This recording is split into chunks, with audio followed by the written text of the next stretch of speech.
Hi everyone, my name is MTG Ratgirl, and I go over old, janky, and cheap deck techs that you probably shouldn't use. I will though.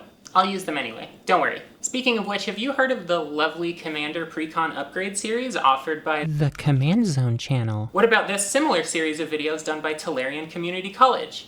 They helpfully let you pick up a $40 to $60 deck and invest just another 10 or 20 bucks into it to step it up to a mid-power but much more highly focused deck so that you can go to your local game store, pub stomp everybody there, and they'll instantly want to be friends with you. Are you telling me that's not how that works? Damn, that's why those guys don't talk to me anymore? That's crazy. Why don't they tell me these things? Well, many Magic the Gathering players also buy precons for the value of the cards in them as singles. Sometimes buying an entire precon for $50 is worth it if you already wanted a dozen or so of the cards that are in the deck list. And if you are prepared to buy them as singles anyway, then that usually adds up to be $60 or in many cases more. This was the case for me, personally, when I bought the Deep Clue C precon from Murders at Karlov Manor. I liked the way that the deck played right out of the box, but I actually wanted several of the high-value Simic pieces for my Azuri and Javier decks. You can see that last one right here, by the way. These 6 cards that I wanted added up to be over $40 before the printing of the precon, so I went over to my local game store and I jumped on the chance to pick it apart and use these pieces in other decks that I already had put together. But then I made a terrible mistake. I started thinking a lot about Morska, the commander. I just had to talk with somebody about how to refine and focus this deck down a little bit, and that's when I ran into someone very near and dear to my heart. She always has her money on her mind. I'd like to introduce the first guest appearance on this channel so far. Everybody give it up for Scuffed Cass. Hi, what's up? Hello, thanks for having me on. Thanks for coming on, SC. Would you like to maybe talk to us about what got you into Magic in the first place? I like +1 counters. Also, do you think you could spot me for the bus over here? I gotta pay as much as a booster pack to get anywhere in this city.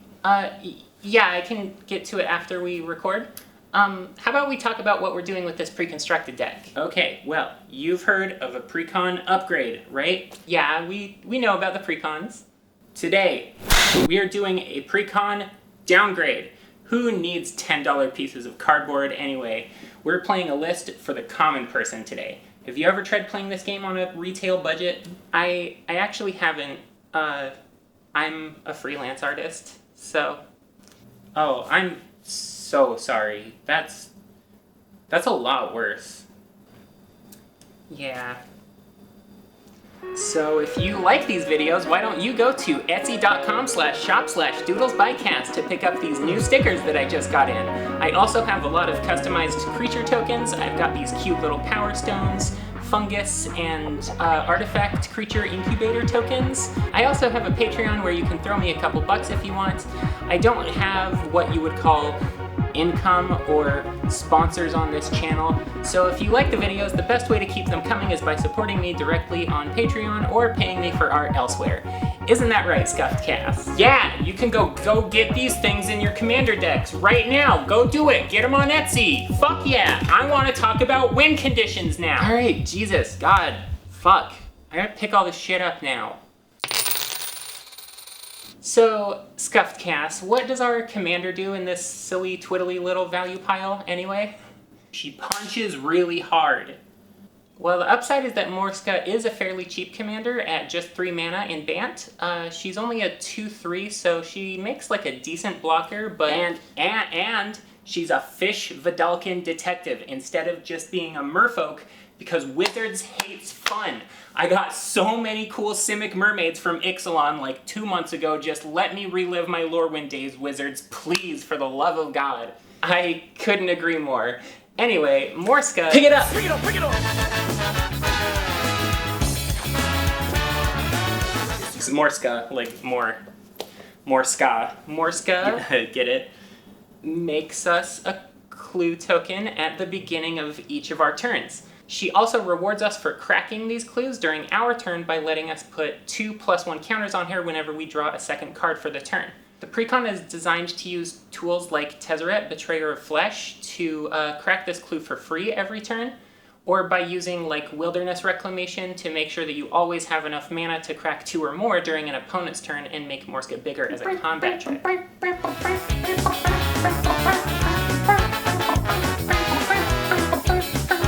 Innocuous Researcher is also another Wilderness Reclamation on a creature, basically. You just can't cast spells with it, which makes it kind of weird.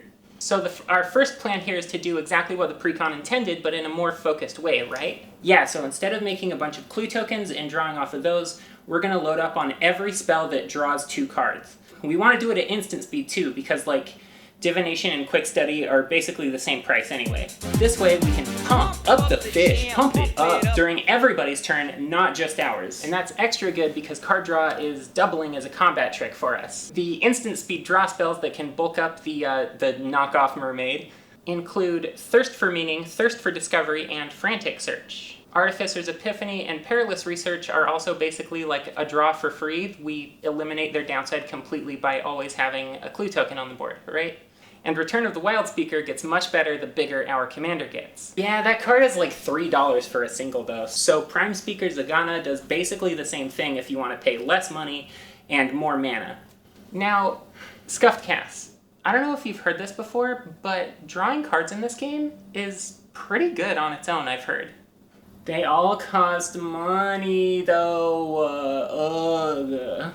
Well, thanks to most of our deck being cantrips in addition to their other effects, we should be able to find pieces that make this fish unblockable so she can start kicking people in the head. God damn, oh my god, jeez, relax. Okay, hell yeah, this is my wheelhouse. Audacity and Rancor give us trample to poke your opponents even if they block.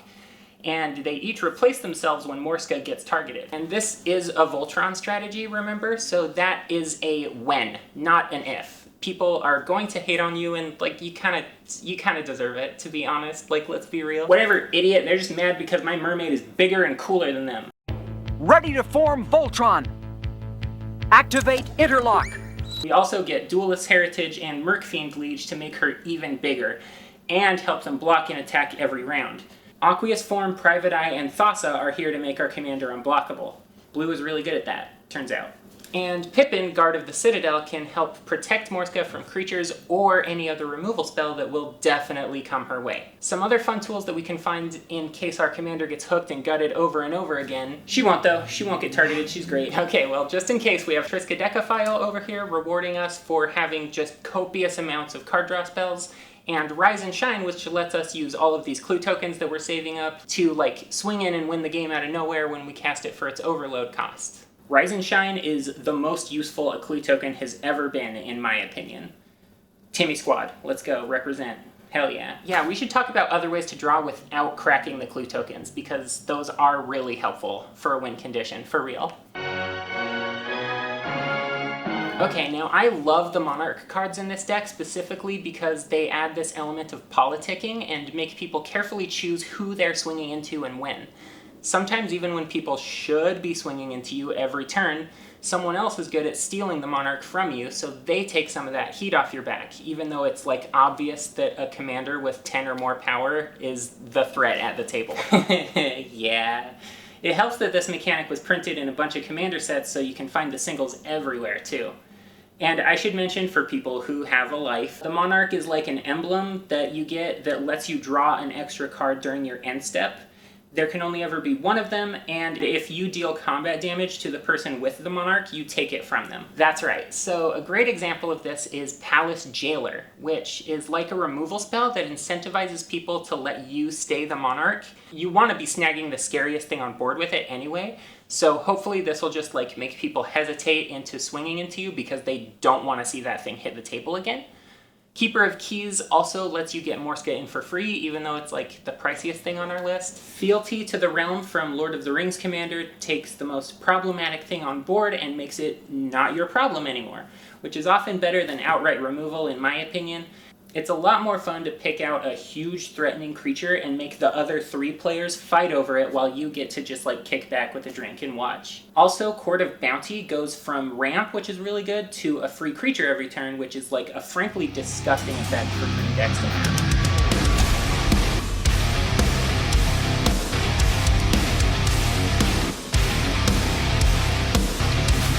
Okay, this deck came with some other great ways for rewarding us for drawing those 2 cards every turn, in addition to, like Morska, getting bigger, by creating a big board of creature tokens, mostly. I love creature tokens, dog. We've got Alondra, the Sky Dreamer, Joriel, Moanvoli Recluse, and Detective of the Month to make some solid 2/2s. Joriel and Alondra also have ways to make our board pretty huge. And that plucky little detective can also help Morska knock someone off of the table much quicker because it gets her in for free. It does rock that those pieces are just in the deck for super cheap. They're all like $2 together, even if you didn't buy the Precon. My ads also include Ominous Seas, which is a much slower version of this effect that makes a big 8/8 token once every round if you're playing it like perfectly optimally. Council of the Four is another way to make a bunch of creatures that also helps you like piggyback off of your opponent's card draw effects, so you don't even need to leave up mana for your own card draw on your turn if you think about it. Jace, Arcane Strategist, and Knowledge is Power are also like some anthems that give us some other ways to pump up our entire board. Pump it up, keep your body moving. I'm really surprised at how well Knowledge is Power can do. Just like making your board like +5/+5 is not that hard to do with this card. Jace's ult also lets us get the mermaid in because she can't be blocked, so that's cool. Proph's Eidetic Memory will also help you double up on Morska's +1 counters, which is sick because I like +1 counters, and it keeps us from having to discard to 7 on your turn every time. One other piece that came with this deck that I wanted to mention is Psychosis Crawler. It's got this like life drain effect on it that can be a win condition in our deck if it goes completely unanswered for the whole game, or if you sneak it in there later in the game, I suppose. Alright, so when it comes to interaction and removal here, my main goal is to stop Morska from dying. My main goal is to blow you up and act like I don't know nobody. Riff-raff reference. And to help Morska do that, all of our board wipes let us work around Morska or bounce her back to our hand to maybe protect her from something. Your temple is under attack also lets us protect the big fishy so she can keep smacking people in the head. I love to see it. Plasm Capture is also in here. It's my favorite counterspell because it gets me a ton of mana, and I'm a green player and I'm poor, so I'm not going to be running mana drain anywhere. This can crack all of our clues to draw more during our turn in addition to answering a threat. It's very true. You know what else I love to see? Removal that puts more counters on our Voltron commander. Repulsive Mutation and Quandrix Command are both under $1. They counter or bounce a permanent, and they also pump up Morska on the way, so that's pretty cool. Kellen, Inquisitive Prodigy, also hates on the artifact decks or blows up your own clues if you haven't drawn that turn already. If you happen to draw into a Braided Net instead, that'll help you tap your opponent's creatures down before you flip it to draw a bunch of cards off of Morska's extra clue tokens. Alright, why don't you tell me about the ramp that we have going on in this list? Yeah, so we basically have every cheap spell that puts us ahead on mana and draws us a card at the same time. So that's like Explore, Growth Spiral, and Joint Exploration, plus Kydel, Chosen of Crewfix, is a creature that gains us more mana. Our ramp package is like $4 if you put it all together. Wouldn't it be better to run like Kodama's Reach and Cultivate instead to guarantee that you have a land in hand? They're like $4 altogether. Okay, I see. Kydel can also crack all of our clue tokens on your turn if nothing else, so that is actually decent value. Plus, On the Trail, which came in the Precon, keeps its value going later into the game. It's like you always have a rampant growth on the field. That is certainly a way of thinking about it, yeah. So does Court of Bounty, but it also gives you Monarch, like we discussed earlier. 100-Year Diary is also a mana rock that I like. 100-Year Diary.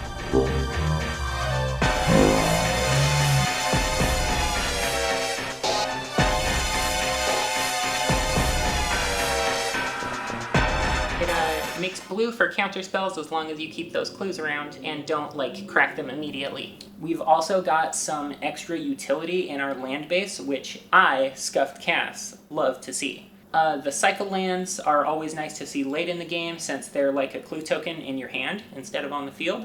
Rogue's Passage makes the mermaid unblockable, which is obviously really cool. Spire of Industry is always turned on with Morska's clue tokens, and Alchemist's Refuge can flash in creatures or our curiosity or combat research onto Morska in the middle of combat. So it's like you've got regular Morska coming out at you, surprise Alchemist Research, now she is going to draw you a shit ton of cards and get even bigger.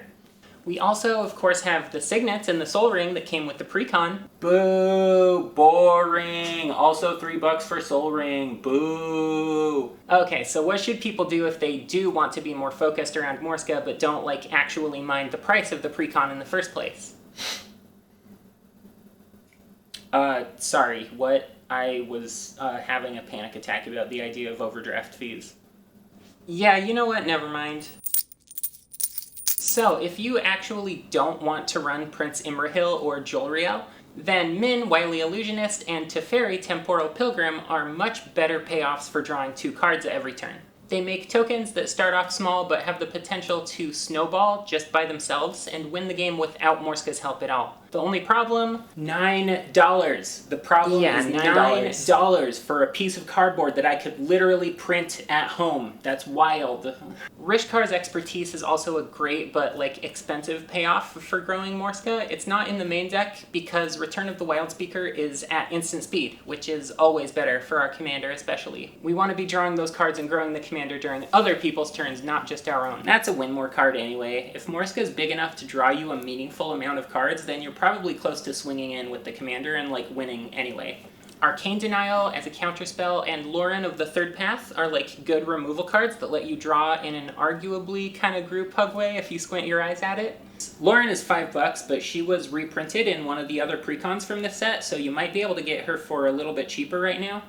Another way to get card draw off of your opponent's actions is by playing Mingara the Diplomat, who is a cheaper fairy mastermind, but it also punishes your opponents a little bit when they attack you.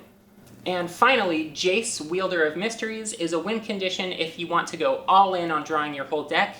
But if you want to run this, I might suggest adding it with a package of Finale of Revelation, which is already in the deck, Universal Surveillance, and Pull from Tomorrow. We already run Hydroid Krasis as well, and Return of the Wildspeaker, which potentially turn our deck upside down for us. I hate it because it is a thoroughly blue win condition, but it's also a huge flex, so I simply have to respect it. These 7 cards add $40 to the price of our downgraded list, bringing it from $73, a respectable build-your-own precon price, to an outrageous $112. That's according to Card Kingdom's prices, of course, at the time of recording. I'm sure that if you don't mind the wait, you could get a much better deal on TCG Player or on Cardsphere. And I think that about does it for us on this Precon downgrade upgrade. Thanks a lot for coming in, Scuffed Cass. I hope to see you around soon. Oh, I've got really great news for you then, because I might actually need a place to crash. Oh, yeah, you don't mind the couch, right? I prefer it, actually. Yeah, this is nice. Okay, this list will hopefully be a budget option for people wanting to play a kind of quirky, highly interactive Voltron strategy, or just to use the leftovers of a Precon that you didn't really want.